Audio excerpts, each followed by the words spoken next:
Roda pesawat menyentuh landasan pacu Bandara Internasional Soekarno-Hatta, menciptakan getaran halus yang merambat hingga ke kabin kelas 1. Di luar jendela, langit Jakarta tampak kelabu, seolah menyimpan jutaan rahasia yang enggan ditumpahkan, persis seperti suasana hati Alina saat ini. 5 tahun, waktu yang cukup lama untuk mengubah sepotong besi menjadi karat, atau mengubah seorang gadis naif menjadi baja yang tak tertembus. Wanita itu merapikan kerah coat berwarna beige rancangan desainer ternama yang membalut tubuh rampingnya. Kacamata hitam berbingkai lebar menutupi sepasang mata indahnya, menyembunyikan kilatan emosi yang mungkin tersisa. Alina tidak pulang untuk bernostalgia. Kota ini adalah ladang ranjau masa lalu, tempat di mana harga dirinya pernah diinjak-injak hingga hancur lebur oleh keluarga Rahadi. Namun hari ini, sang korban telah kembali sebagai pemangsa. Mami, apakah kita sudah sampai di tempat di mana monster jahat itu tinggal? Suara renyah seorang bocah laki-laki memecah lamunan Alina. Di kursi sebelahnya, duduk sesosok kecil yang merupakan replika mini dari masa lalunya. Leo, putranya yang baru berusia 4 tahun, menurunkan headphone dari telinga. Bocah itu mengenakan setelan jas kasual anak-anak dengan gaya rambut undercut rapi, menampilkan aura dominan yang terlalu dini untuk anak seusianya. Wajahnya terutama garis rahang dan bentuk matanya adalah cetak biru yang tak terbantahkan dari Armen Rahadi. Alina tersenyum tipis. Sebuah senyuman yang tidak mencapai mata. Tangan lentiknya membelai rambut halus Leo. Ini Jakarta, Leo. Tidak ada monster di sini. Hanya orang-orang yang lupa cara bersikap manusiawi. Dan tugas kita adalah mengingatkan mereka. Baguslah, sahut Leo sambil kembali menatap layar tabletnya yang menampilkan grafik saham yang rumit. Tontonan yang tidak wajar bagi balita pada umumnya. Aku bosan di pesawat. Koneksi wifi di atas sana lambat sekali. Aku hampir gagal meretas sistem keamanan pintu garasi rumah baru kita. Mereka berdua melangkah keluar dari Garbarata. Begitu kaki jenjang Alina menapak di terminal kedatangan, suasana di sekelilingnya seolah berubah. Aura kepercayaan diri memancar kuat dari setiap langkah kakinya. Sepatu hak tinggi Stellaro miliknya mengetuk lantai marmer dengan irama yang mengintimidasi.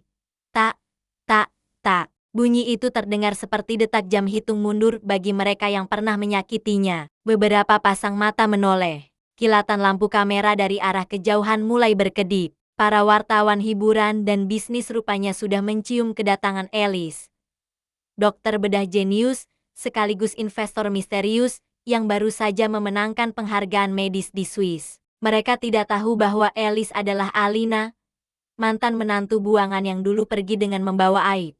Seorang pria parubaya dengan setelan formal menyambut mereka di pintu keluar VIP. Pak Haryo, orang kepercayaan yang disiapkan oleh aliansi bisnis Alina di luar negeri, membungkuk hormat. Selamat datang kembali, Nona Alina. Mobil sudah siap, sapa Pak Haryo dengan sopan.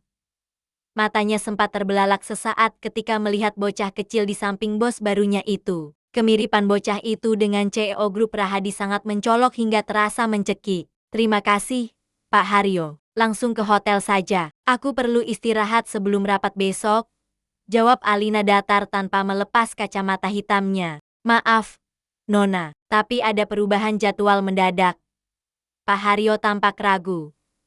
Keringat dingin membasahi pelipisnya. Pihak Rahadi Corp mempercepat pertemuan akuisisi lahan. Mereka menuntut pertemuan sore ini juga.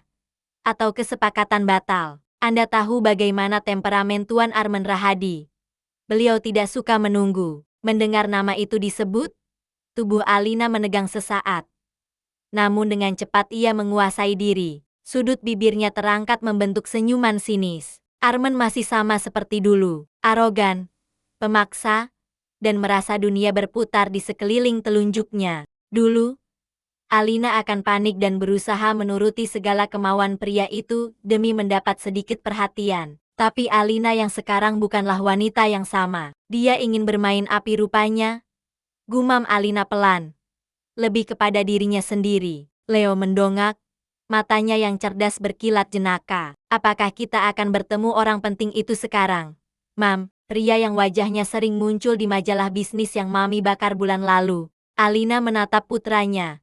lalu mengalihkan pandangan ke cakrawala kota Jakarta yang terlihat dari pintu kaca bandara. Gedung-gedung pencakar langit tampak menjulang, seolah menantangnya. Ya, Leo, kita akan menemuinya, ucap Alina dengan nada dingin yang menusuk tulang. Pak Haryo, putar arah. Jangan ke hotel. Kita langsung ke Rahadi Tower. Biarkan raja itu tahu bahwa ratu telah kembali untuk mengambil kembali apa yang menjadi miliknya. Mobil sedan mewah berwarna hitam itu meluncur membelah kemacetan Jakarta. Di dalam keheningan kabin mobil, Alina membuka tablet kerjanya. Layar itu menampilkan profil perusahaan Rahadi Corp. Wajah Arman Rahadi terpampang di sana tampan, dingin, dan kejam. Jantung Alina berdegup kencang.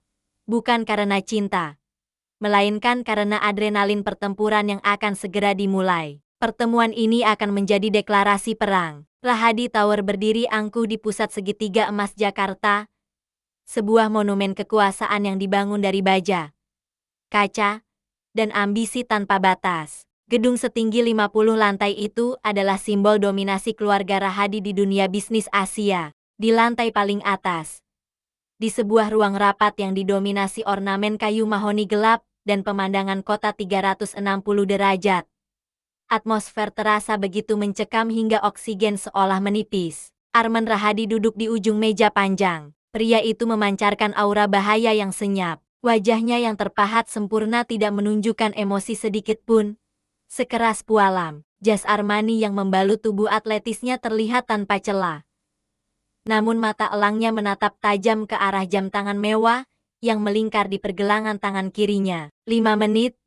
Suara bariton Arman memecah keheningan, membuat para direktur yang duduk di sekeliling meja menahan napas. Perwakilan dari Skyline Medical Group terlambat 5 menit. Batalkan kerja sama ini. Aku tidak berbisnis dengan amatir yang tidak menghargai waktu. Sekretaris pribadinya, seorang pria muda bernama Rian, tampak gugup. Tetapi Pak Arman, investor ini sangat penting untuk ekspansi rumah sakit kita. Mereka membawa teknologi yang keluar.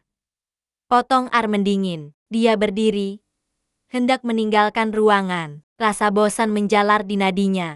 Semenjak 5 tahun lalu, sejak wanita itu pergi, Arman telah mematikan sisi kemanusiaannya. Bisnis adalah satu-satunya pelarian, dan ketidaksempurnaan adalah musuh terbesarnya. Tepat ketika tangan kekar Arman hendak menyentuh gagang pintu kaca ruang rapat, pintu itu terdorong terbuka dari luar. Langkah kaki tegas terdengar. Aroma parfum vanila bercampur mask yang elegan seketika menyeruak masuk, menabrak indera penciuman Arman. Aroma yang sangat familiar. Aroma yang sering menghantuinya dalam mimpi-mimpi buruk tentang kehilangan. Maaf atas keterlambatan ini, Tuan Arman.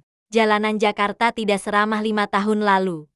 Sebuah suara wanita terdengar. Suara itu lembut namun memiliki ketegasan yang asing. Arman terpaku. Tubuhnya membeku seolah tersambar petir di siang bolong. Perlahan, CEO muda itu memutar tubuhnya. Di ambang pintu, berdiri seorang wanita dengan blazer putih bersih yang kontras dengan suasana kelam ruangan itu. Rambutnya yang dulu hitam panjang terurai kini dipotong bab sebahu, memberikan kesan modern dan tajam. Wajah itu, wajah yang 5 tahun ini ia cari ke ujung dunia, namun tidak pernah ditemukan jejaknya. Alina. Bukan.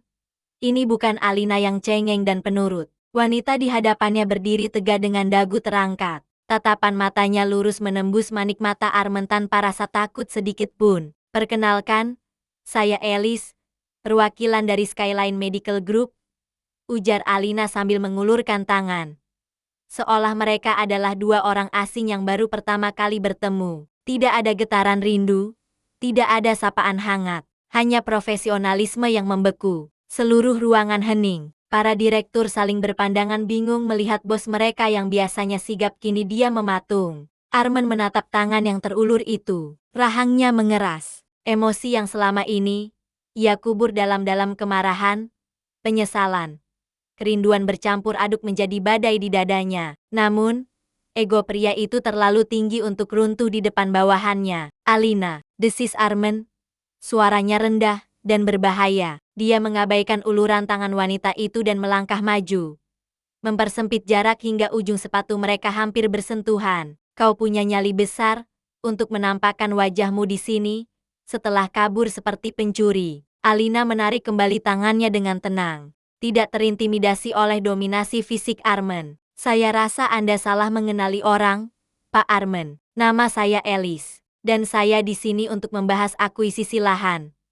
Bukan untuk drama masa lalu. Jangan berpura-pura, bentak Armen, membuat seisi ruangan tersentak. Dia mencengkeram lengan Alina. Kau pikir ganti nama dan potong rambut bisa menipuku? Di mana kau selama ini? Alina menepis tangan Armen dengan kasar. Sorot matanya berubah tajam, setajam silet. Sentuh saya sekali lagi, dan pengacara saya akan menuntut Anda atas pelecehan. Tuan Rahadi, bersikaplah profesional. Atau apakah rumor bahwa CEO Rahadi Corp tidak bisa membedakan urusan pribadi dan bisnis itu benar? Kalimat itu menampar harga diri Armen. Wanita ini benar-benar berbeda. Alina yang dulu akan menangis jika dibentak. Alina yang ini justru menantangnya balik. Di tengah ketegangan yang memuncak itu, tidak ada yang menyadari bahwa pintu ruangan direktur utama yang terhubung dengan ruang rapat sedikit terbuka. Seorang bocah laki-laki berkacamata hitam mengintip dari celah pintu. Leo, yang seharusnya menunggu di lobi bersama asisten Pak Haryo, berhasil menyelinap naik menggunakan lift kargo saat penjaga lengah. Leo mengamati adegan itu dengan seksama sambil mengunyah permen karet. Matanya memindai sosok Armen dari ujung kaki ke ujung kepala. Gumam Leo pelan. Jemarinya mengetuk-ngetuk layar tablet. Postur tubuh 185 cm, agresif, dominan, tapi emosional. Jeti ini donor sperma yang membuatku ada di dunia. Tidak buruk secara genetik, tapi nilai perilaku -10. Kembali ke ruang rapat, Armen akhirnya mundur selangkah. Dia merapikan jasnya, memasang kembali topeng dinginnya. Meski matanya masih menyala-nyala menatap Alina. Baik, Nona Alice, ucap Armen dengan nada sarkasme yang kental. Silakan duduk. Kau punya waktu 10 menit untuk meyakinkanku kenapa aku tidak boleh mengusirmu dari gedung ini sekarang juga. Saya tidak butuh 10 menit, jawab Alina, sambil berjalan menuju kursi yang berhadapan langsung dengan Armen, meletakkan berkas dokumen di meja dengan bunyi buk yang mantap. 5 menit cukup untuk membuat Anda sadar bahwa menolak tawaran saya adalah kerugian terbesar dalam sejarah perusahaan Anda. Pertempuran mental pun dimulai. Di meja bundar itu, dua mantan kekasih kini berhadapan sebagai lawan bisnis. Namun di balik argumen tentang saham dan profit, ada ribuan kata tak terucap yang menggantung di udara, menunggu waktu untuk meledak. Dan di balik pintu yang sedikit terbuka, bom waktu sesungguhnya seorang anak kecil jenius sedang bersiap untuk membuat kekacauan yang akan mengubah hidup Armen selamanya. Pintu kaca lobi Rahadi Tower bergeser otomatis, memuntahkan hawa dingin pendingin ruangan ke tengah teriknya matahari Jakarta. Alina melangkah keluar dengan napas yang sedikit memburu. Pertemuan di lantai 50 tadi bukanlah negosiasi bisnis, melainkan medan perang psikologis yang menguras energi. Wanita itu merogoh tas tangannya, mencari ponsel untuk menghubungi Pak Haryo. Ketika sebuah benturan kecil terjadi di kakinya, seorang bocah laki-laki dengan topi baseball terbalik menabrak paha Alina. Namun, sebelum Alina sempat menunduk, sebuah tangan kekar telah lebih dulu mencengkeram kerah baju belakang bocah itu, mengangkatnya sedikit seperti menenteng anak kucing nakal. Lepaskan aku, Tuan sombong, kau merusak outfitku, seru bocah itu sambil meronta, kakinya menendang-nendang udara. Jantung Alina serasa berhenti berdetak. Itu Leo, di hadapan mereka.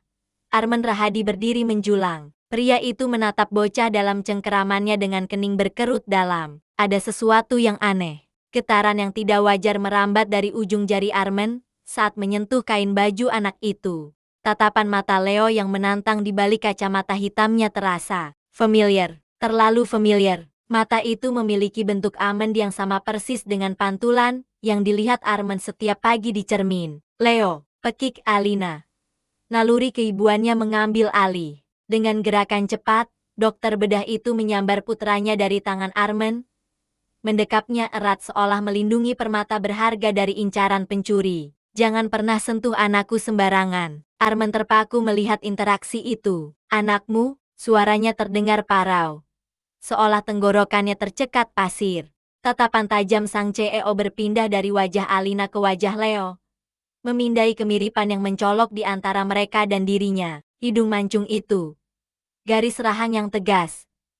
Bahkan cara bocah itu melipat tangan di dada dengan angkuh. Tentu saja, apakah Tuan Rahadi berpikir saya memungutnya di jalan? Balas Alina dingin, berusaha menutupi kepanikan yang mulai merayap di dadanya. Ayo, Leo. Saat Alina berbalik pergi menyeret langkah dengan cepat, Armen tidak mengejar. Pria itu hanya berdiri mematung di trotoar. Namun, matanya menangkap sesuatu yang tertinggal di lengan kemeja mahalnya. Sehelai rambut pendek berwarna hitam pekat. Rambut milik bocah tadi yang rontok saat meronta. Tangan Armen gemetar saat memungut helai rambut itu. Sebuah seringai tipis, namun mengerikan, perlahan terukir di bibirnya. Dari kejauhan, di balik jendela mobil sedan merah yang terparkir tak jauh dari lobi, sepasang mata wanita lain mengamati adegan itu dengan nyala api cemburu. Siska, tunangan resmi Armen yang juga putri konglomerat media, meremas setir kemudi hingga buku-buku jarinya memutih. Dia melihat semuanya. Dia melihat bagaimana Armen menatap Alina, tatapan yang tidak pernah Armen berikan padanya selama 3 tahun pertunangan mereka. Jeti jalang itu kembali, desis Siska, mengambil ponselnya dan menekan nomor seseorang. Cari tahu siapa anak kecil yang dibawa wanita bernama Alice itu. Sekarang, aku mau data lengkapnya di mejaku, sebelum matahari terbenam. Malam harinya, di sebuah laboratorium swasta milik keluarga Rahadi, Armen duduk di kursi tunggu yang dingin. Lampu neon putih berdengung pelan, menambah ketegangan yang menyesakan ruangan. Seorang dokter keluar membawa amplop coklat tersegel. Hasilnya keluar lebih cepat karena prioritas VVIP. Pak Armen, ujar dokter itu ragu-ragu. Armen menyambar amplop itu tanpa kata. Bunyi kertas yang disobek terdengar nyaring di keheningan malam. Mata elangnya menyapu deretan angka dan istilah medis yang rumit, hingga berhenti pada kesimpulan di bagian paling bawah. Probabilitas paternitas 99,99%. Hubungan biologis ayah dan anak. Dunia seakan runtuh dan bangkit kembali dalam detik yang sama. Kertas itu remuk dalam genggaman Armen. Kemarahan yang membara bercampur dengan euforia aneh meledak di dalam dadanya. Wanita itu, Alina, berani menyembunyikan darah dagingnya sendiri, mencuri 5 tahun masa pertumbuhan putranya. Tanpa membuang waktu, Armen memacu mobil sportnya membelah jalanan Jakarta menuju hotel tempat Alina menginap. Dia tidak peduli jam sudah menunjukkan pukul 11 malam. Pintu kamar suite hotel digedor keras. Saat Alina membukanya dengan wajah mengantuk, Armen menerobos masuk seperti badai, memojokkan wanita itu ke dinding lorong kamar. Napas pria itu memburu, matanya menyala liar. Jelaskan ini. Armen melempar kertas hasil tes DNA ke wajah Alina. Kertas itu melayang jatuh ke lantai marmer. Kau mencuri anakku, Alina. Kau pergi membawa benihku dan membesarkannya seolah aku sudah mati. Alina menatap kertas itu, lalu menatap Armen dengan ketenangan yang menakutkan. Tidak ada air mata, tidak ada penyangkalan histeris. Itu bukan anakmu, ucap Alina datar, menatap lurus ke dalam mata pria yang dulu pernah sangat dicintainya. Bukti DNA tidak bisa berbohong, bentak Armen. Tangannya mencengkeram bahu Alina, sedikit terlalu keras. Biologis, mungkin, tapi menjadi ayah bukan soal menyumbang sperma, Tuan Rahadi. Alina menepis tangan itu kasar. Dia melangkah mundur, menegakkan kepalanya dengan angkuh.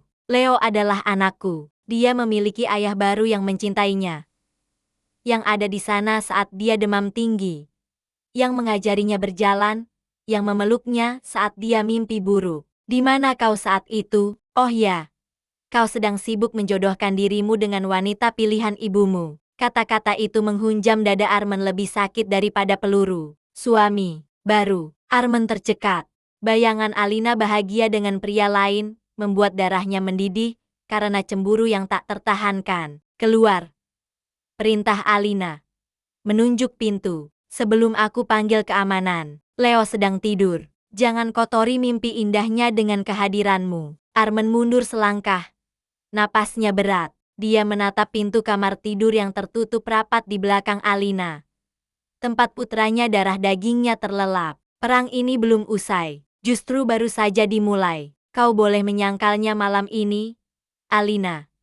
Bisik Armen dengan suara rendah yang penuh ancaman sekaligus kepedihan. Tapi besok, dan selamanya, anak itu tetaplah seorang Rahadi. Dan aku selalu mendapatkan apa yang menjadi milikku. Matahari pagi menyinari gerbang sekolah internasional elit di kawasan Jakarta Selatan. Deretan mobil mewah mulai dari Elvard, Bentley, hingga Tesla mengantre rapi menurunkan tuan dan nona muda penerus bisnis keluarga kaya. Namun, kehadiran sebuah Rolls-Royce Phantom hitam pekat dengan pelat nomor khusus membuat suasana pagi itu sedikit berbeda. Para ibu-ibu sosialita berbisik-bisik, mengenali mobil itu sebagai kendaraan dinas Armen Rahadi, sang raja bisnis yang terkenal dingin dan tak tersentuh. Armen tidak peduli pada tatapan orang lain. Pria itu berdiri di samping pintu mobil, mengenakan kemeja biru tua yang digulung hingga siku. Menampilkan jam tangan Patek Philippe seharga sebuah rumah mewah. Di tangannya, dia memegang sebuah kotak besar bergambar robot mecha edisi terbatas yang hanya diproduksi 10 unit di dunia. Robot yang bahkan belum dirilis di pasar Asia. Targetnya muncul. Leo berjalan keluar gerbang sekolah, dengan tas ransel yang tampak kebesaran di punggung kecilnya. Bocah itu berjalan sendirian, menolak bergandengan dengan pengasuh sekolah. Dagunya terangkat dengan kepercayaan diri yang lagi-lagi mengingatkan Armen pada dirinya sendiri. Leo, panggil Armen. Melangkah mendekat dan berlutut agar tingginya sejajar dengan bocah itu. Langkah Leo terhenti. Bocah itu menurunkan kacamata hitamnya sedikit, menatap Armen dari balik lensa dengan sorot mata analitis. Paman yang kemarin, paman monster yang membuat Mami kesal. Panggilan itu membuat sudut bibir Armen berkedut. Aku bukan monster, dan panggil aku. Armen ragu sejenak. Kata ayah terasa terlalu berat dan asing di lidahnya. Paman Armen, aku membawakan ini untukmu. Armen menyodorkan kotak robot raksasa itu. Ini Gundam seri Platinum. Belum ada di toko mainan manapun di Indonesia. Kau suka robot, kan? Anak laki-laki pasti suka robot. Leo melirik kotak itu sekilas, lalu kembali menatap Armen dengan ekspresi datar yang menggelikan. Sogokan? Tanyanya polos namun tajam. Hadiah. Koreksi Armen cepat. Dia merasa konyol harus bernegosiasi dengan anak 4 tahun. Tapi keringat dingin mulai membasahi punggungnya. Negosiasi bisnis triliunan rupiah tidak pernah seberat ini. Mami bilang, orang yang memberi hadiah mahal tanpa alasan biasanya punya niat buruk atau sedang merasa bersalah. Celoteh Leo cerdas, memasukkan kedua tangannya ke saku celana. Lagi pula, aku sudah punya 3 model seperti ini. Aku merakitnya sendiri bulan lalu setelah memesan komponennya dari Jepang. Armen ternganga. Bocah 4 tahun merakit robot rumit ini. Genetik Rahadi memang tidak main-main. Rasa bangga menyelinap di sela-sela rasa malunya karena ditolak. Baiklah, kalau kau tidak mau mainan. Apa yang kau inginkan? Taman bermain pribadi, liburan ke Paris, katakan saja. Armen mulai putus asa. Dia terbiasa menyelesaikan masalah dengan kartu kredit Black Card-nya. Leo menghela napas panjang, seolah sedang menghadapi orang dewasa yang bebal. Dia melangkah maju, menepuk bahu kekar Armen dengan tangan mungilnya. Paman Armen, dengar ya, mamiku bisa membeli semua itu. Saham mami di perusahaan teknologi naik 20% bulan lalu. Kami kaya raya. Bocah itu tersenyum miring. Senyum yang sangat mirip dengan Alina saat sedang meremehkan lawan bicaranya. Dan kalau paman mencoba mendekatiku, supaya bisa menjadi ayahku atau mendekati mami. Leo mengangkat jari telunjuknya, menggoyangkannya ke kiri dan kanan. Paman harus ambil nomor antrean. Terakhir kali aku cek, nomor antrean untuk jeti calon ayahku sudah sampai nomor ke 105. 105. Armen merasa darah naik ke kepalanya. Rahangnya mengeras. Siapa saja 104 pria sialan sebelum dirinya itu? Apakah mereka semua mendekati Alina? Ya, dan kulihat paman tidak punya kualifikasi yang bagus. Pemarah, kasar, dan tidak tahu selera mainan anak jenius. Paman didiskualifikasi.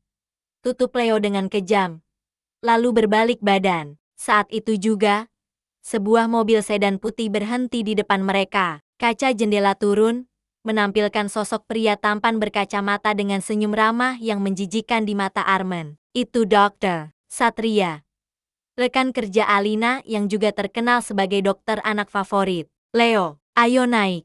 Jagoan, kita jemput Mami lalu makan es krim, seru Satria riang. Wajah Leo yang tadi datar langsung berubah cerah. Dia berlari kecil menuju mobil itu, meninggalkan Arman yang masih berlutut di trotoar dengan kotak robot mahal di tangannya. Paman Satria, seru Leo, melompat masuk ke dalam mobil. Arman berdiri perlahan, memandang mobil putih itu melaju pergi membawa anak dan calon saingannya. Kotak robot di tangannya diremas hingga penyok. Rasa panas menjalar di dadanya. Bukan hanya karena egonya terluka, tapi karena rasa takut kehilangan yang mendalam. Dia sadar, uang dan kekuasaan tidak laku di sini. Dia sedang melawan waktu dan kasih sayang yang telah hilang selama 5 tahun. Nomor 105. Gumam Arman. Matanya menyipit berbahaya menatap debu jalanan yang ditinggalkan mobil Satria. Aku akan membakar antrean itu. Aku tidak akan mengantre. Aku akan menjadi satu-satunya. Ponsel Arman bergetar. Sebuah pesan masuk dari asisten pribadinya. Tuan, Nona Siska baru saja terlihat memasuki gedung apartemen Nona Alina. Wajah Arman berubah pucat. Kemarahan berganti menjadi kepanikan murni. Siska, wanita ular itu tidak akan tinggal diam tanpa memedulikan robot mahal yang ia jatuhkan begitu saja di trotoar. Arman berlari menuju mobilnya. Kali ini, bukan ego yang menggerakkannya, melainkan naluri untuk melindungi satu-satunya hal yang ternyata lebih berharga daripada seluruh kerajaan bisnisnya. Grand Ballroom Hotel Ritz-Carlton malam itu bermandikan cahaya kristal dari ribuan lampu gantung chandelier yang menggantung megah di langit-langit. Pesta amal tahunan yang diselenggarakan oleh keluarga Rahadi selalu menjadi ajang pamer kekayaan bagi kaum elit Jakarta. Gaun-gaun haute couture berdesir, gelas champagne berdenting, dan aroma parfum mahal memenuhi udara. Di tengah lautan manusia itu, Alina melangkah masuk bagaikan angsa hitam di antara kawanan merpati putih. Gaun malam berwarna emerald green membalut tubuh rampingnya dengan sempurna, mengekspos punggung mulus dan bahu jenjang yang menawan. Tidak ada perhiasan berlebihan, hanya sepasang anting berlian sederhana, namun memancarkan kilau yang membuat siapapun tahu harganya setara dengan sebuah apartemen mewah. Kehadiran sosok Elis ini seketika menyedot perhatian. Bisik-bisik mulai terdengar. Para sosialita yang dulu pernah mencemoohnya kini menatap dengan campuran rasa iri dan kagum. Namun, sepasang mata di sudut ruangan menatapnya dengan kebencian yang membara. Siska, tunangan Arman, menggenggam gelas anggurnya erat-erat. Wanita itu mengenakan gaun merah menyala, berusaha menjadi pusat perhatian. Namun pesonanya seketika redup begitu Alina muncul. Rencana busuk yang telah disusun rapi di kepalanya mulai dijalankan. Perhatikan baik-baik, bisik Siska kepada pelayan yang membawa nampan minuman, menyelipkan selembar uang tebal ke saku pelayan itu. Lakukan saat dia lengah. Momen itu tiba saat Alina sedang berbincang dengan investor asing. Pelayan suruhan Siska sengaja menabrak Alina, menumpahkan nampan berisi red wine ke arah gaun mahalnya. Namun, dengan refleks yang tak terduga hasil latihan bela diri, selama 5 tahun di luar negeri Alina bergeser satu langkah ke samping dengan anggun. Cairan merah itu justru menyiram gaun putih seorang istri pejabat di sebelahnya. Kekacauan terjadi. Jeritan kaget memenuhi ruangan. Siska tidak menyerah. Dia melangkah maju, memasang wajah prihatin yang palsu. Ya ampun, pelayan ceroboh. Tapi tunggu. Siska menatap leher Alina dengan mata membelalak dramatis. Suaranya sengaja dikeraskan agar seluruh tamu mendengar. Kalung itu, bukankah itu The Heart of Ocean milik mendiang nenek Rahadi yang hilang 5 tahun lalu? Ternyata kau yang mencurinya saat kabur. Alina, musik orkestra mendadak berhenti. Hening mencekam menyelimuti ballroom. Semua mata tertuju pada leher jenjang Alina. Tempat sebuah kalung safir biru tua melingkar indah. Tuduhan mencuri adalah aib terbesar di kalangan sosialita. Arman, yang baru saja tiba di pintu masuk, membeku. Pria itu mengenali kalung tersebut. Memang mirip dengan milik neneknya. Rahangnya mengeras.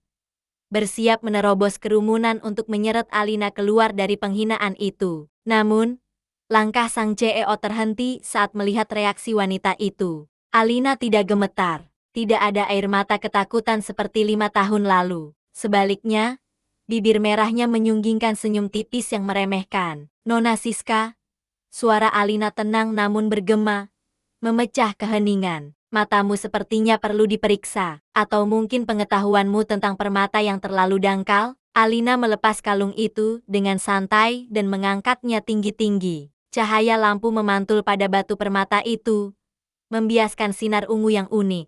Ini bukan Heart of Ocean. Ini adalah Royal Violet, safir langka dari tambang Sri Lanka, yang saya beli di pelelangan Sotheby's bulan lalu, seharga $3 juta. Sertifikatnya terdaftar atas nama saya, Elis Wiratama. Anda bisa mengeceknya di situs resmi pelelangan sekarang juga. Wajah Siska memucat. Penonton mulai berbisik.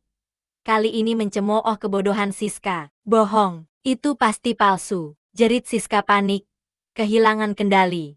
Palsu. Alina tertawa kecil, tawa yang dingin dan menusuk. Silakan panggil ahli permata yang ada di ruangan ini. Tuan Wijaya, bukankah Anda kurator perhiasan? Tolong verifikasi. Seorang pria tua maju, memeriksa kalung itu dengan kacamata pembesarnya, lalu mengangguk takjub. Ini asli. Kualitasnya bahkan jauh di atas koleksi keluarga Rahadi yang hilang. Skakmat. Alina melangkah mendekati Siska yang kini gemetar ketakutan. Dengan gerakan pelan, ibu satu anak itu menepuk bahu Siska, seolah membersihkan debu tak kasat mata. Lain kali, jika ingin menjebak seseorang, pastikan lawanmu bukan orang yang bisa membeli harga dirimu 10 kali lipat. Bisik Alina tepat di telinga Siska, lalu berbalik pergi meninggalkan Siska yang terpaku malu di tengah kerumunan. Di kejauhan, Arman menyaksikan seluruh adegan itu dengan detak jantung yang berpacu kencang. Bukan karena marah, melainkan karena rasa takjub yang meluap-luap. Wanita di sana itu begitu memukau. Alina tidak membutuhkan satria berkuda putih untuk menyelamatkannya. Dia adalah ratu yang memimpin pasukannya sendiri. Dan untuk pertama kalinya dalam 5 tahun, Arman merasakan dorongan kuat untuk tidak hanya memiliki, tetapi untuk berlutut dan mengabdi pada kekuatan wanita itu. Kemenangan di pesta amal itu terasa hampa begitu Alina sampai di apartemennya. Suasana sunyi menyambut, berbeda dari biasanya yang penuh dengan celoteh cerdas Leo tentang saham atau koreng. Lampu ruang tengah masih menyala redup. Mami, suara lirih dari arah kamar tidur membuat darah Alina berdesir dingin. Naluri keibuannya menyala seketika. Tas tangan Hermes dilempar begitu saja ke sofa. Langkah kakinya berderap cepat menuju kamar putranya. Di atas tempat tidur bertema luar angkasa, tubuh kecil Leo meringkuk gemetar. Wajah bocah jenius itu pucat pasi. Keringat dingin membanjiri dahinya. Sementara napasnya tersengal-sengal pendek dan cepat. Leo, sayang, ada apa? Alina menyentuh dahi putranya. Panas. Panas yang membakar kulit. Sakit. Dada Leo sakit.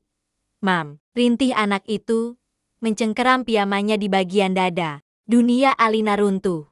Gejala ini. Dia tahu betul gejala ini. Kelainan jantung bawaan langka yang hanya dimiliki oleh garis keturunan laki-laki keluarga Rahadi. Sindrom Arfandi. Penyakit yang dulu merenggut nyawa kakek Arman. Tanpa pikir panjang, Alina membopong tubuh lemas putranya, berlari keluar apartemen dengan kaki telanjang, karena dia lupa memakai kembali sepatu hak tingginya. Air mata mulai mengaburkan pandangan.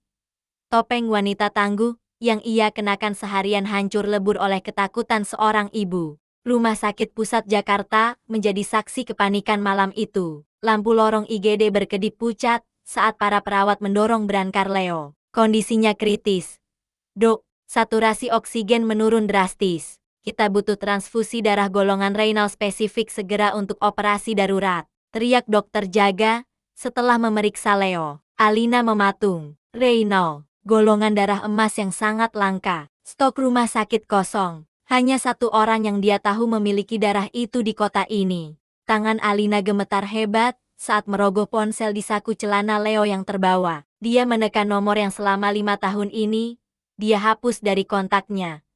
namun terpatri mati di ingatannya. Telepon tersambung pada dering kedua. Halo, suara bariton di seberang sana terdengar waspada. Armen, tolong. Suara Alina pecah, serak oleh tangis. Leo, dia butuh darahmu. Sekarang, tidak ada pertanyaan, tidak ada keraguan. Aku di sana dalam 10 menit. Sambungan terputus. Tepat 9 menit kemudian, pintu IGD terbanting terbuka. Armen Rahadi muncul dengan kemeja pesta yang berantakan, napas memburu, dan wajah sepucat kertas. Pria itu tidak menatap Alina. Dia langsung menyingsingkan lengan bajunya dan berteriak pada perawat. Ambil darahku, ambil sebanyak yang dia butuhkan. Aku ayahnya. Kata ayah itu menggema di lorong rumah sakit, menjadi pengakuan yang tak terbantahkan lagi. 2 jam berlalu seperti 2 abad bagi Alina. Dia duduk meringkuk di lantai ruang tunggu operasi. Memeluk lututnya, lampu operasi akhirnya padam. Dokter keluar dengan wajah lelah, namun tersenyum tipis. Operasi berhasil. Terima kasih pada donor darah tepat waktu. Tuan kecil selamat. Alina menghela napas panjang. Tubuhnya merosot lemas karena lega. Saat dia mendongak, Armen berdiri di hadapannya, memegang kapas di lengan bekas suntikan. Tatapan pria itu tidak lagi dingin atau marah, melainkan penuh dengan rasa sakit dan kebingungan. Kenapa kau tidak memberitahuku dia sakit? Tanya Armen pelan. Suaranya parau. Kenapa kau membawanya pergi 5 tahun lalu, saat dia ada di perutmu? Apa aku sejahat itu bagimu? Alina bangkit berdiri. Emosi yang tertahan selama bertahun-tahun meledak keluar. Kau bertanya kenapa? Alina tertawa miris. Air mata mengalir deras di pipinya. Karena kau yang memintaku pergi. Armen, kau mengirim surat itu. Surat yang mengatakan bahwa aku hanya pelacur murahan yang tidak pantas mengandung benih Rahadi. Kau bilang kau akan membunuh bayi ini jika aku tidak lenyap. Armen mundur selangkah, terhuyung seolah ditampar. Apa? Surat apa? Aku tidak pernah. Jangan berbohong, jerit Alina, memukul dada bidang Armen dengan kepalan tangannya yang lemah. Tanda tanganmu ada di sana. Stempel pribadimu ada di sana. Ibumu menyerahkannya padaku saat aku hamil 3 bulan. Wajah Armen berubah total. Dari kebingungan menjadi kesadaran yang mengerikan. Rahangnya mengeras hingga urat lehernya menonjol. Potongan puzzle itu akhirnya menyatu. Ibunya, Siska, mereka berdua memiliki akses ke ruang kerjanya, ke stempel pribadinya. Jadi selama ini, Alina tidak meninggalkannya karena uang. Alina pergi untuk menyelamatkan nyawa anak mereka dari ancaman yang ia kira berasal darinya. Armen menangkap kedua tangan Alina yang masih memukuli dadanya, mendekap wanita rapuh itu erat-erat ke dalam pelukannya. Alina meronta. Namun tenaga Armen lebih kuat. Demi Tuhan, Alina, aku bersumpah demi nyawa Leo yang baru saja kuselamatkan. Bisik Armen di puncak kepala Alina. Suaranya bergetar menahan tangis. Aku tidak pernah menulis surat itu. Aku mencarimu seperti orang gila. Aku hampir mati karena kehilanganmu. Mereka membohongi kita. Mereka menghancurkan kita. Tangis Alina pecah semakin keras di dada kemeja Armen yang basah oleh keringat dan air mata. Malam itu, di lorong rumah sakit yang dingin, dinding kesalahpahaman yang kokoh selama 5 tahun akhirnya runtuh, menyisakan 2 hati yang terluka dan 1 kebenaran yang menyakitkan. Musuh mereka bukanlah satu sama lain, melainkan orang-orang terdekat yang bersembunyi di balik topeng keluarga. Roda pesawat menyentuh landasan pacu Bandara Internasional Soekarno-Hatta, menciptakan getaran halus yang merambat hingga ke kabin kelas 1. Di luar jendela, langit Jakarta tampak kelabu, seolah menyimpan jutaan rahasia yang enggan ditumpahkan, persis seperti suasana hati Alina saat ini. 5 tahun, waktu yang cukup lama untuk mengubah sepotong besi menjadi karat, atau mengubah seorang gadis naif menjadi baja yang tak tertembus. Wanita itu merapikan kerah coat berwarna beige rancangan desainer ternama yang membalut tubuh rampingnya. Kacamata hitam berbingkai lebar menutupi sepasang mata indahnya, menyembunyikan kilatan emosi yang mungkin tersisa. Alina tidak pulang untuk bernostalgia. Kota ini adalah ladang ranjau masa lalu, tempat di mana harga dirinya pernah diinjak-injak hingga hancur lebur oleh keluarga Rahadi. Namun hari ini, sang korban telah kembali sebagai pemangsa. Mami, Apakah kita sudah sampai di tempat di mana monster jahat itu tinggal? Suara renyah seorang bocah laki-laki memecah lamunan Alina. Di kursi sebelahnya, duduk sesosok kecil yang merupakan replika mini dari masa lalunya. Leo, putranya yang baru berusia 4 tahun, menurunkan headphone dari telinga. Bocah itu mengenakan setelan jas kasual anak-anak dengan gaya rambut undercut rapi, menampilkan aura dominan yang terlalu dini untuk anak seusianya. Wajahnya terutama garis rahang dan bentuk matanya adalah cetak biru yang tak terbantahkan dari Armen Rahadi. Alina tersenyum tipis. Sebuah senyuman yang tidak mencapai mata. Tangan lentiknya membelai rambut halus Leo. Ini Jakarta. Leo, tidak ada monster di sini. Hanya orang-orang yang lupa cara bersikap manusiawi. Dan tugas kita adalah mengingatkan mereka. Baguslah, sahut Leo sambil kembali menatap layar tabletnya yang menampilkan grafik saham yang rumit. Tontonan yang tidak wajar bagi balita pada umumnya. Aku bosan di pesawat. Koneksi wifi di atas sana lambat sekali. Aku hampir gagal meretas sistem keamanan pintu garasi rumah baru kita. Mereka berdua melangkah keluar dari Garbarata. Begitu kaki jenjang Alina menapak di terminal kedatangan, suasana di sekelilingnya seolah berubah. Aura kepercayaan diri memancar kuat dari setiap langkah kakinya. Sepatu hak tinggi Stellaro miliknya mengetuk lantai marmer dengan irama yang mengintimidasi. Tak, tak, tak. Bunyi itu terdengar seperti detak jam hitung mundur bagi mereka yang pernah menyakitinya. Beberapa pasang mata menoleh. Kilatan lampu kamera dari arah kejauhan mulai berkedip. Para wartawan hiburan dan bisnis rupanya sudah mencium kedatangan Alice.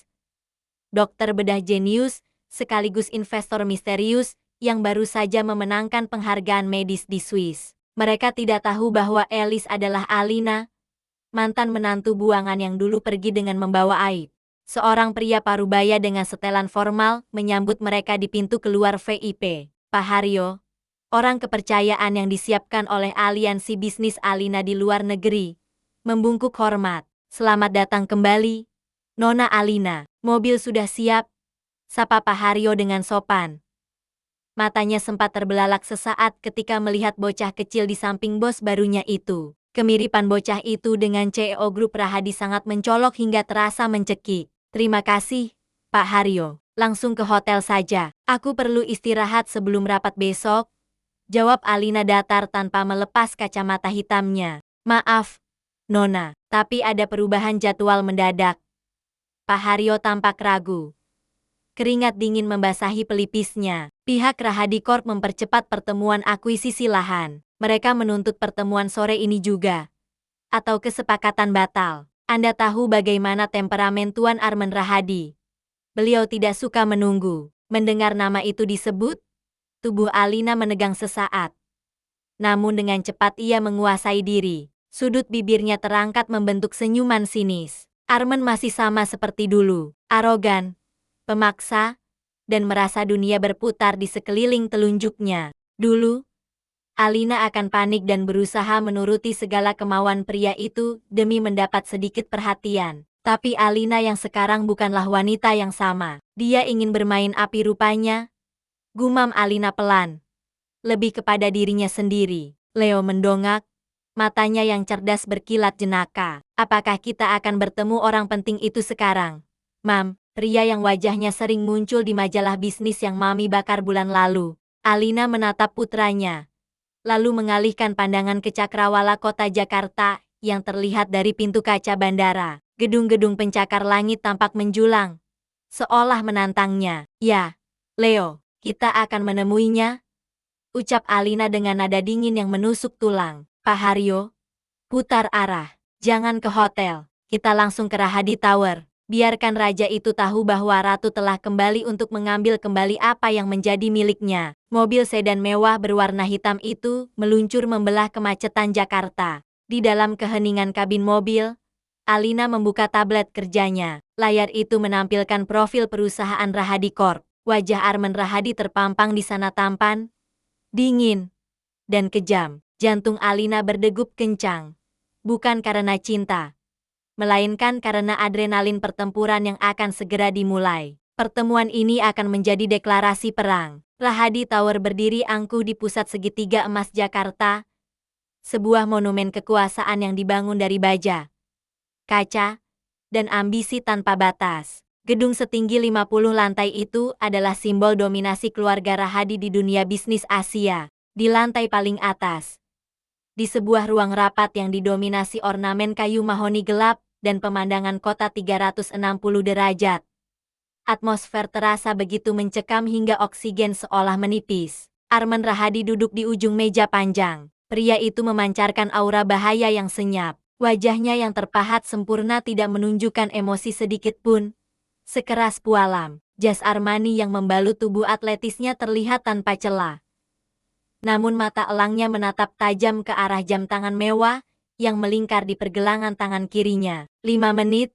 Suara bariton Arman memecah keheningan, membuat para direktur yang duduk di sekeliling meja menahan napas. Perwakilan dari Skyline Medical Group terlambat 5 menit. Batalkan kerja sama ini. Aku tidak berbisnis dengan amatir yang tidak menghargai waktu. Sekretaris pribadinya, seorang pria muda bernama Rian, tampak gugup. Tetapi Pak Arman, investor ini sangat penting untuk ekspansi rumah sakit kita. Mereka membawa teknologi yang keluar.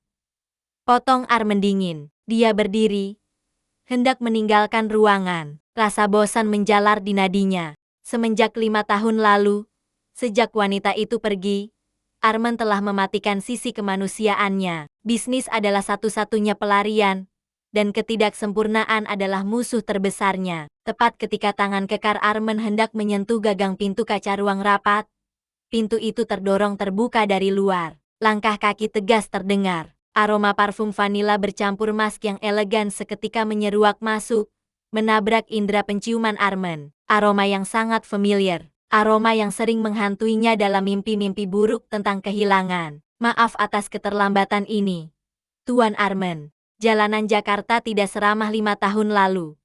Sebuah suara wanita terdengar. Suara itu lembut namun memiliki ketegasan yang asing. Arman terpaku. Tubuhnya membeku seolah tersambar petir di siang bolong. Perlahan, CEO muda itu memutar tubuhnya. Di ambang pintu, berdiri seorang wanita dengan blazer putih bersih, yang kontras dengan suasana kelam ruangan itu. Rambutnya yang dulu hitam panjang terurai kini dipotong bab sebahu, memberikan kesan modern dan tajam. Wajah itu, wajah yang 5 tahun ini ia cari ke ujung dunia, namun tidak pernah ditemukan jejaknya. Alina. Bukan.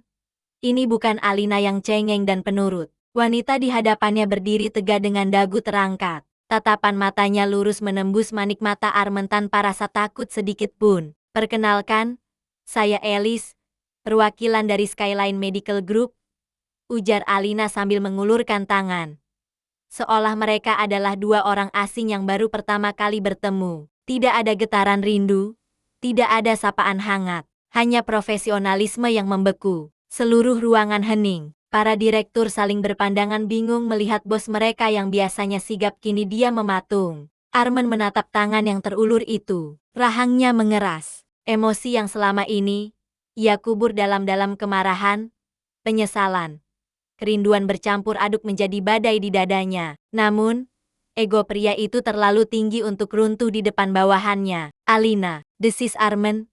Suaranya rendah dan berbahaya. Dia mengabaikan uluran tangan wanita itu dan melangkah maju, mempersempit jarak hingga ujung sepatu mereka hampir bersentuhan. Kau punya nyali besar untuk menampakkan wajahmu di sini setelah kabur seperti pencuri. Alina menarik kembali tangannya dengan tenang, tidak terintimidasi oleh dominasi fisik Arman. Saya rasa Anda salah mengenali orang, Pak Arman. Nama saya Alice, dan saya di sini untuk membahas akuisisi lahan. Bukan untuk drama masa lalu. Jangan berpura-pura, bentak Arman, membuat seisi ruangan tersentak. Dia mencengkeram lengan Alina. Kau pikir ganti nama dan potong rambut bisa menipuku? Di mana kau selama ini? Alina menepis tangan Arman dengan kasar. Sorot matanya berubah tajam, setajam silet. Sentuh saya sekali lagi, dan pengacara saya akan menuntut Anda atas pelecehan, Tuan Rahadi. Bersikaplah profesional. Atau apakah rumor bahwa CEO Rahadi Corp tidak bisa membedakan urusan pribadi dan bisnis itu benar? Kalimat itu menampar harga diri Arman. Wanita ini benar-benar berbeda. Alina yang dulu akan menangis jika dibentak, Alina yang ini justru menantangnya balik. Di tengah ketegangan yang memuncak itu, tidak ada yang menyadari bahwa pintu ruangan direktur utama yang terhubung dengan ruang rapat sedikit terbuka. Seorang bocah laki-laki berkacamata hitam mengintip dari celah pintu. Leo, yang seharusnya menunggu di lobi bersama asisten Pak Haryo, berhasil menyelinap naik menggunakan lift kargo saat penjaga lengah. Leo mengamati adegan itu dengan seksama sambil mengunyah permen karet. Matanya memindai sosok Armen dari ujung kaki ke ujung kepala. Gumam Leo pelan. Jemarinya mengetuk-ngetuk layar tablet. Postur tubuh 185 cm, agresif, dominan, tapi emosional. Jeti ini donor sperma yang membuatku ada di dunia. Tidak buruk secara genetik, tapi nilai perilaku -10. Kembali ke ruang rapat, Armen akhirnya mundur selangkah. Dia merapikan jasnya, memasang kembali topeng dinginnya. Meski matanya masih menyala-nyala menatap Alina. Baik, Nona Elis, ucap Armen dengan nada sarkasme yang kental. Silakan duduk. Kau punya waktu 10 menit untuk meyakinkanku kenapa aku tidak boleh mengusirmu dari gedung ini sekarang juga. Saya tidak butuh 10 menit, jawab Alina, sambil berjalan menuju kursi yang berhadapan langsung dengan Armen, meletakkan berkas dokumen di meja dengan bunyi buk yang mantap. 5 menit cukup untuk membuat Anda sadar bahwa menolak tawaran saya adalah kerugian terbesar dalam sejarah perusahaan Anda. Pertempuran mental pun dimulai. Di meja bundar itu, dua mantan kekasih kini berhadapan sebagai lawan bisnis. Namun di balik argumen tentang saham dan profit, ada ribuan kata tak terucap yang menggantung di udara, menunggu waktu untuk meledak. Dan di balik pintu yang sedikit terbuka, bom waktu sesungguhnya seorang anak kecil jenius sedang bersiap untuk membuat kekacauan yang akan mengubah hidup Armen selamanya. Pintu kaca lobi Rahadi Tower bergeser otomatis, memuntahkan hawa dingin pendingin ruangan ke tengah teriknya matahari Jakarta. Alina melangkah keluar dengan napas yang sedikit memburu. Pertemuan di lantai 50 tadi bukanlah negosiasi bisnis, melainkan medan perang psikologis yang menguras energi. Wanita itu merogoh tas tangannya, mencari ponsel untuk menghubungi Pak Haryo. Ketika sebuah benturan kecil terjadi di kakinya, seorang bocah laki-laki dengan topi baseball terbalik menabrak paha Alina. Namun, sebelum Alina sempat menunduk, sebuah tangan kekar telah lebih dulu mencengkeram kerah baju belakang bocah itu, mengangkatnya sedikit seperti menenteng anak kucing nakal. Lepaskan aku, Tuan sombong, kau merusak outfitku, seru bocah itu sambil meronta, kakinya menendang-nendang udara. Jantung Alina serasa berhenti berdetak. Itu Leo. Di hadapan mereka, Armen Rahadi berdiri menjulang. Pria itu menatap bocah dalam cengkeramannya dengan kening berkerut dalam. Ada sesuatu yang aneh. Getaran yang tidak wajar merambat dari ujung jari Armen saat menyentuh kain baju anak itu. Tatapan mata Leo yang menantang di balik kacamata hitamnya terasa familiar, terlalu familiar. Mata itu memiliki bentuk almond yang sama persis dengan pantulan yang dilihat Armen setiap pagi di cermin. Leo, pekik Alina.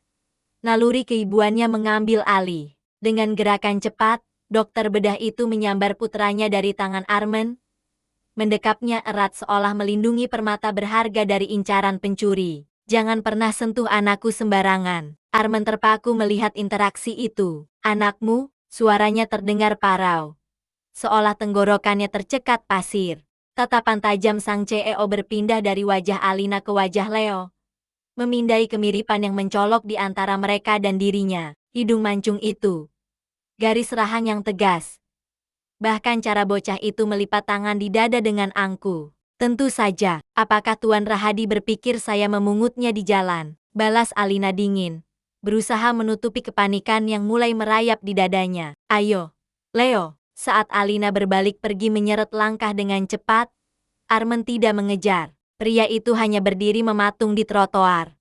Namun, matanya menangkap sesuatu yang tertinggal di lengan kemeja mahalnya. Sehelai rambut pendek berwarna hitam pekat. Rambut milik bocah tadi yang rontok saat meronta. Tangan Armen gemetar saat memungut helai rambut itu. Sebuah seringai tipis, namun mengerikan, perlahan terukir di bibirnya. Dari kejauhan, di balik jendela mobil sedan merah yang terparkir tak jauh dari lobi, Sepasang mata wanita lain mengamati adegan itu dengan nyala api cemburu. Siska, tunangan resmi Armen yang juga putri konglomerat media, meremas setir kemudi hingga buku-buku jarinya memutih. Dia melihat semuanya. Dia melihat bagaimana Armen menatap Alina, tatapan yang tidak pernah Armen berikan padanya selama 3 tahun pertunangan mereka. Jeti jalang itu kembali, desis Siska, mengambil ponselnya dan menekan nomor seseorang. Cari tahu siapa anak kecil yang dibawa wanita bernama Alice itu. Sekarang, aku mau data lengkapnya di mejaku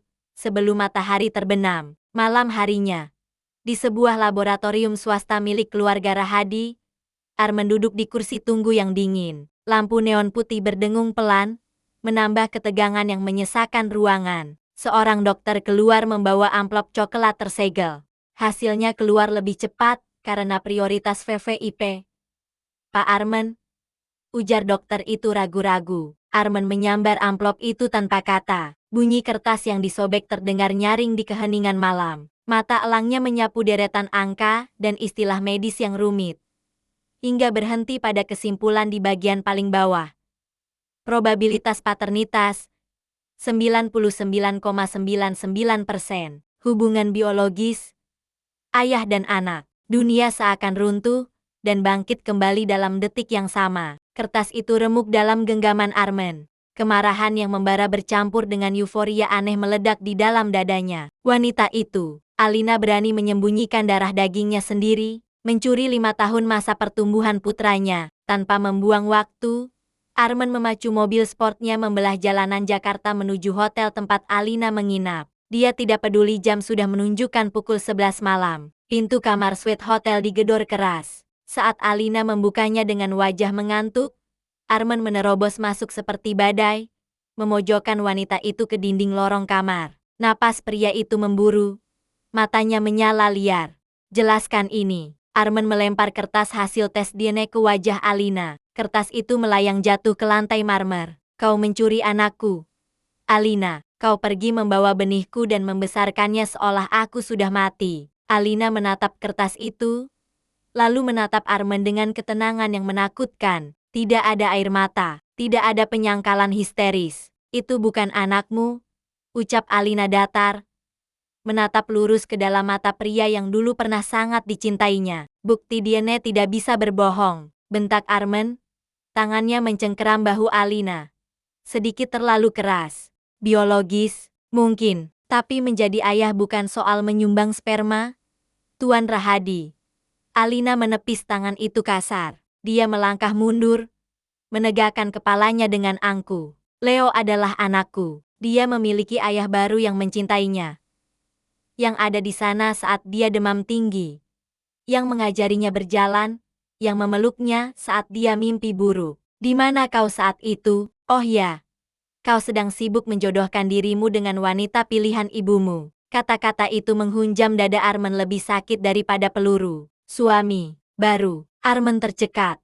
Bayangan Alina bahagia dengan pria lain membuat darahnya mendidih karena cemburu yang tak tertahankan. Keluar, perintah Alina. Menunjuk pintu. Sebelum aku panggil keamanan. Leo sedang tidur. Jangan kotori mimpi indahnya dengan kehadiranmu. Armen mundur selangkah. Napasnya berat. Dia menatap pintu kamar tidur yang tertutup rapat di belakang Alina. Tempat putranya darah dagingnya terlelap. Perang ini belum usai. Justru baru saja dimulai. Kau boleh menyangkalnya malam ini, Alina. Bisik Armen dengan suara rendah yang penuh ancaman sekaligus kepedihan. Tapi besok, dan selamanya, anak itu tetaplah seorang Rahadi. Dan aku selalu mendapatkan apa yang menjadi milikku. Matahari pagi menyinari gerbang sekolah internasional elit di kawasan Jakarta Selatan. Deretan mobil mewah mulai dari Elfard, Bentley, hingga Tesla mengantre rapi menurunkan tuan dan nona muda penerus bisnis keluarga kaya. Namun, kehadiran sebuah Rolls-Royce Phantom hitam pekat dengan pelat nomor khusus membuat suasana pagi itu sedikit berbeda. Para ibu-ibu sosialita berbisik-bisik, mengenali mobil itu sebagai kendaraan dinas Armen Rahadi, sang raja bisnis yang terkenal dingin dan tak tersentuh. Armen tidak peduli pada tatapan orang lain. Pria itu berdiri di samping pintu mobil, mengenakan kemeja biru tua yang digulung hingga siku. Menampilkan jam tangan Patek Philippe seharga sebuah rumah mewah. Di tangannya, dia memegang sebuah kotak besar bergambar robot mecha edisi terbatas yang hanya diproduksi 10 unit di dunia. Robot yang bahkan belum dirilis di pasar Asia. Targetnya muncul. Leo berjalan keluar gerbang sekolah dengan tas ransel yang tampak kebesaran di punggung kecilnya. Bocah itu berjalan sendirian, menolak bergandengan dengan pengasuh sekolah. Dagunya terangkat dengan kepercayaan diri yang lagi-lagi mengingatkan Armen pada dirinya sendiri. Leo, panggil Armen. Melangkah mendekat dan berlutut agar tingginya sejajar dengan bocah itu. Langkah Leo terhenti. Bocah itu menurunkan kacamata hitamnya sedikit, menatap Armen dari balik lensa dengan sorot mata analitis. Paman yang kemarin, paman monster yang membuat Mami kesal. Panggilan itu membuat sudut bibir Armen berkedut. Aku bukan monster, dan panggil aku. Armen ragu sejenak. Kata ayah terasa terlalu berat dan asing di lidahnya. Paman Armen, aku membawakan ini untukmu. Armen menyodorkan kotak robot raksasa itu. Ini Gundam seri Platinum. Belum ada di toko mainan manapun di Indonesia. Kau suka robot, kan? Anak laki-laki pasti suka robot. Leo melirik kotak itu sekilas, lalu kembali menatap Armen dengan ekspresi datar yang menggelikan. Sogokan? Tanyanya polos namun tajam. Hadiah. Koreksi Armen cepat. Dia merasa konyol harus bernegosiasi dengan anak 4 tahun. Tapi keringat dingin mulai membasahi punggungnya. Negosiasi bisnis triliunan rupiah tidak pernah seberat ini. Mami bilang, orang yang memberi hadiah mahal tanpa alasan biasanya punya niat buruk atau sedang merasa bersalah. Celoteh Leo cerdas. Memasukkan kedua tangannya ke saku celana. Lagi pula, aku sudah punya 3 model seperti ini. Aku merakitnya sendiri bulan lalu, setelah memesan komponennya dari Jepang. Armen ternganga. Bocah 4 tahun merakit robot rumit ini. Genetik Rahadi memang tidak main-main. Rasa bangga menyelinap di sela-sela rasa malunya, karena ditolak. Baiklah, kalau kau tidak mau mainan. Apa yang kau inginkan? Taman bermain pribadi. Liburan ke Paris? Katakan saja. Armen mulai putus asa. Dia terbiasa menyelesaikan masalah dengan kartu kredit Black Card-nya. Leo menghela napas panjang, seolah sedang menghadapi orang dewasa yang bebal. Dia melangkah maju, menepuk bahu kekar Armen dengan tangan mungilnya. Paman Armen, dengar ya, mamiku bisa membeli semua itu. Saham mami di perusahaan teknologi naik 20% bulan lalu. Kami kaya raya. Bocah itu tersenyum miring. Senyum yang sangat mirip dengan Alina saat sedang meremehkan lawan bicaranya. Dan kalau paman mencoba mendekatiku, supaya bisa menjadi ayahku atau mendekati mami. Leo mengangkat jari telunjuknya, menggoyangkannya ke kiri dan kanan. Paman harus ambil nomor antrean. Terakhir kali aku cek, nomor antrean untuk jadi calon ayahku sudah sampai nomor ke 105. 105.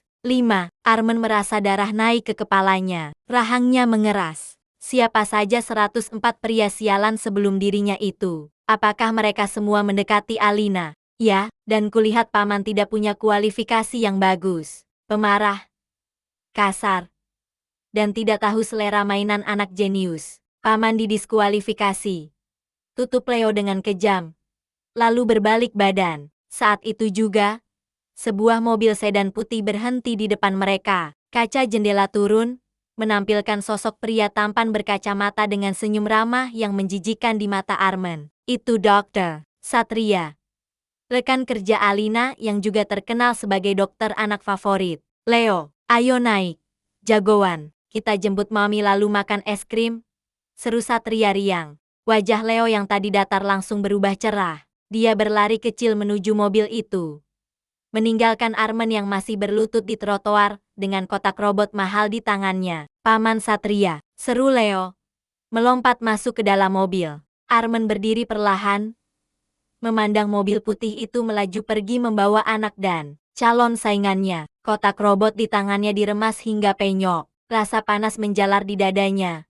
Bukan hanya karena egonya terluka, tapi karena rasa takut kehilangan yang mendalam. Dia sadar, uang dan kekuasaan tidak laku di sini. Dia sedang melawan waktu dan kasih sayang yang telah hilang selama 5 tahun. Nomor 105. Gumam Armen. Matanya menyipit berbahaya menatap debu jalanan yang ditinggalkan mobil Satria. Aku akan membakar antrean itu. Aku tidak akan mengantre. Aku akan menjadi satu-satunya. Ponsel Armen bergetar. Sebuah pesan masuk dari asisten pribadinya. Tuan, Nona Siska baru saja terlihat memasuki gedung apartemen Nona Alina. Wajah Armen berubah pucat. Kemarahan berganti menjadi kepanikan murni. Siska, wanita ular itu tidak akan tinggal diam tanpa memedulikan robot mahal yang ia jatuhkan begitu saja di trotoar.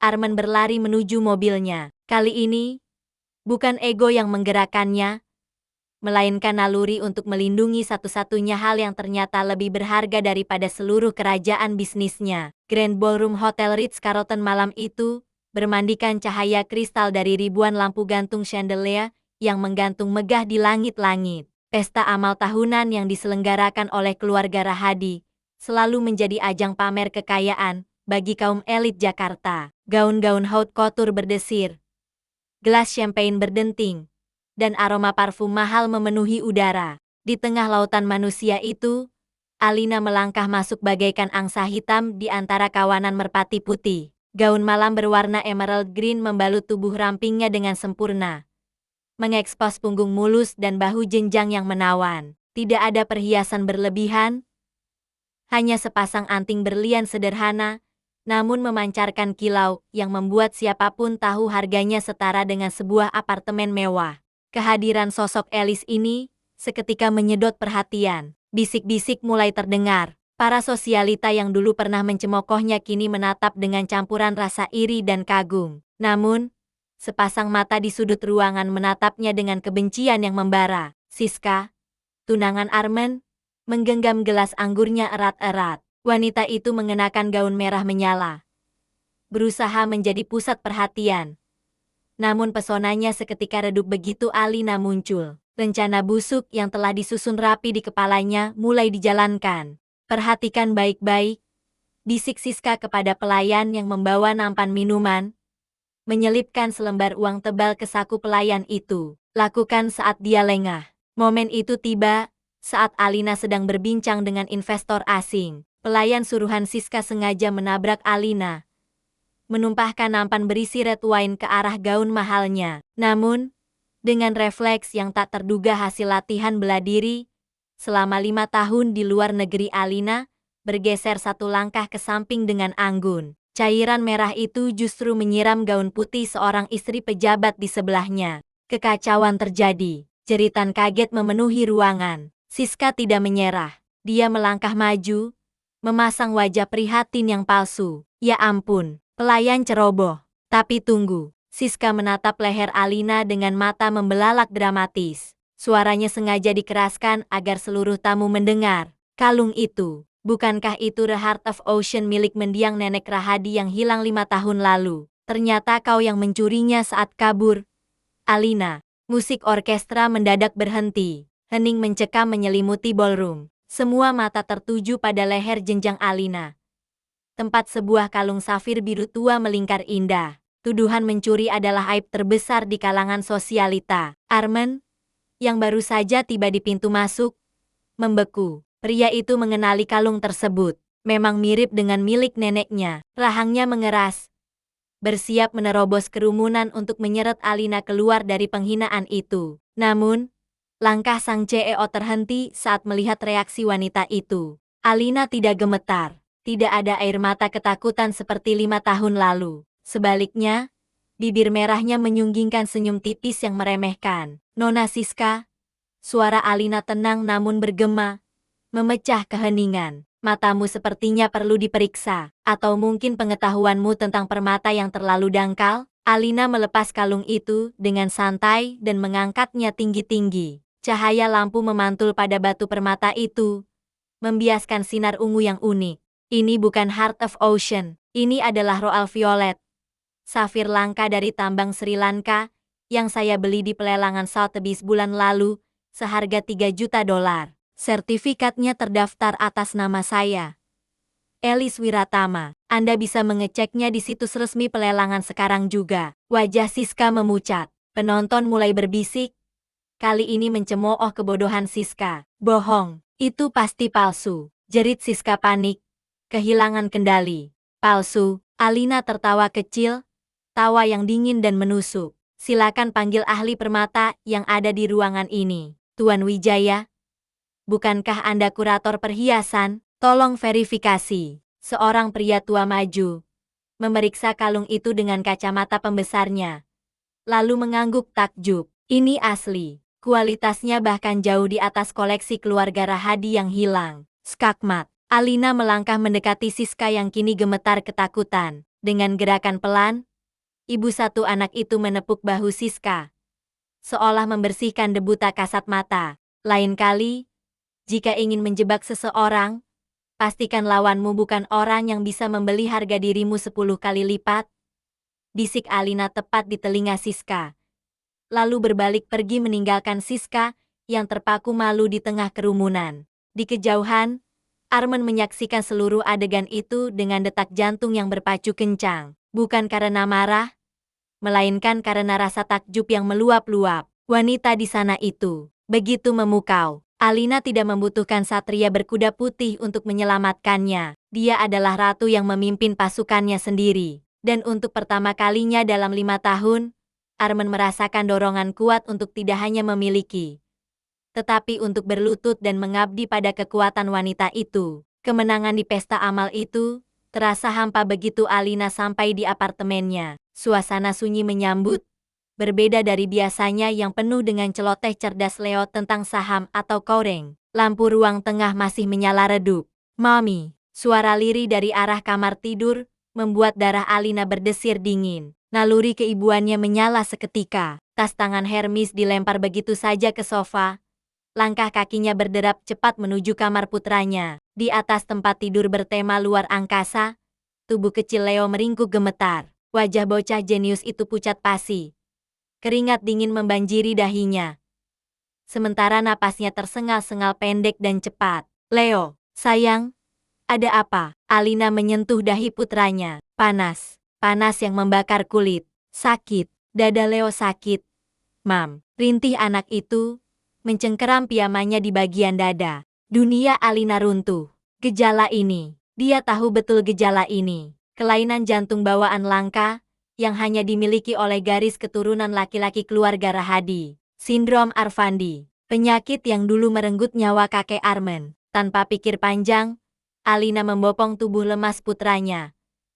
Berlari keluar apartemen dengan kaki telanjang, karena dia lupa memakai kembali sepatu hak tingginya. Air mata mulai mengaburkan pandangan. Topeng wanita tangguh yang ia kenakan seharian hancur lebur oleh ketakutan seorang ibu. Rumah Sakit Pusat Jakarta menjadi saksi kepanikan malam itu. Lampu lorong IGD berkedip pucat saat para perawat mendorong berangkar Leo. Kondisinya kritis. Dok, saturasi oksigen menurun drastis. Kita butuh transfusi darah golongan renal spesifik segera untuk operasi darurat. Teriak dokter jaga setelah memeriksa Leo. Alina mematung. Renal, golongan darah emas yang sangat langka. Stok rumah sakit kosong. Hanya satu orang yang dia tahu memiliki darah itu di kota ini. Tangan Alina gemetar hebat saat merogoh ponsel di saku celana Leo yang terbawa. Dia menekan nomor yang selama 5 tahun ini dia hapus dari kontaknya. Namun terpatri mati di ingatannya. Telepon tersambung pada dering kedua. Halo, suara bariton di seberang sana terdengar waspada. Armen, tolong. Suara Alina pecah, serak oleh tangis. Leo, dia butuh darahmu. Sekarang, tidak ada pertanyaan, tidak ada keraguan. Aku di sana dalam 10 menit. Sambungan terputus. Tepat 9 menit kemudian, pintu IGD terbanting terbuka. Armen Rahadi muncul dengan kemeja pesta yang berantakan, napas memburu, dan wajah sepucat kertas. Pria itu tidak menatap Alina. Dia langsung menyingsingkan lengan bajunya dan berteriak pada perawat. Ambil darahku, ambil sebanyak yang dia butuhkan. Aku ayahnya, kata ayah itu menggema di lorong rumah sakit, menjadi pengakuan yang tak terbantahkan lagi. 2 jam berlalu seperti 2 abad bagi Alina. Dia duduk meringkuk di lantai ruang tunggu operasi. Memeluk lututnya, lampu operasi akhirnya padam. Dokter keluar dengan wajah lelah, namun tersenyum tipis. Operasi berhasil. Terima kasih pada donor darah tepat waktu. Tuan kecil selamat. Alina menghela napas panjang. Tubuhnya merosot lemas karena lega. Saat dia mendongak, Armen berdiri di hadapannya. Memegang kapas di lengan bekas suntikan. Tatapan pria itu tidak lagi dingin atau marah, melainkan penuh dengan rasa sakit dan kebingungan. "Kenapa kau tidak memberitahuku dia sakit?" tanya Armen pelan. Suaranya parau. "Kenapa kau membawanya pergi 5 tahun lalu, saat dia ada di perutmu? Apa aku sejahat itu bagimu?" Alina bangkit berdiri. Emosi yang tertahan selama bertahun-tahun meledak keluar. "Kau bertanya kenapa?" Alina tertawa miris. Air mata mengalir deras di pipinya. "Karena kau yang memintaku pergi, Armen. Kau mengirim surat itu. Surat yang mengatakan bahwa aku hanya pelacur murahan yang tidak pantas mengandung benih Rahadi. Kau bilang kau akan membunuh bayi ini jika aku tidak lenyap." Armen mundur selangkah, terhuyung seolah ditampar. "Apa? Surat apa? Aku tidak pernah." "Jangan berbohong," jerit Alina, memukul dada bidang Armen dengan kepalan tangannya yang lemah. "Tanda tanganmu ada di sana. Stempel pribadimu ada di sana. Ibumu menyerahkannya padaku saat aku hamil 3 bulan. Wajah Armen berubah total. Dari kebingungan menjadi kesadaran yang mengerikan. Rahangnya mengeras hingga urat lehernya menonjol. Potongan puzzle itu akhirnya menyatu. Ibunya, Siska. Mereka berdua memiliki akses ke ruang kerjanya, ke stempel pribadinya. Jadi selama ini, Alina tidak meninggalkannya karena uang. Alina pergi untuk menyelamatkan nyawa anak mereka dari ancaman yang ia kira berasal darinya. Armen menangkap kedua tangan Alina yang masih memukuli dadanya, mendekap wanita rapuh itu erat-erat ke dalam pelukannya. Alina meronta. Namun tenaga Armen lebih kuat. "Demi Tuhan, Alina, aku bersumpah demi nyawa Leo yang baru saja kuselamatkan," bisik Armen di puncak kepala Alina. Suaranya bergetar menahan tangis. "Aku tidak pernah menulis surat itu. Aku mencarimu seperti orang gila. Aku hampir mati karena kehilanganmu. Mereka membohongi kita. Mereka menghancurkan kita." Tangis Alina pecah semakin keras di dada kemeja Armen yang basah oleh keringat dan air mata. Malam itu, di lorong rumah sakit yang dingin, dinding kesalahpahaman yang kokoh selama 5 tahun akhirnya runtuh, menyisakan 2 hati yang terluka dan 1 kebenaran yang menyakitkan.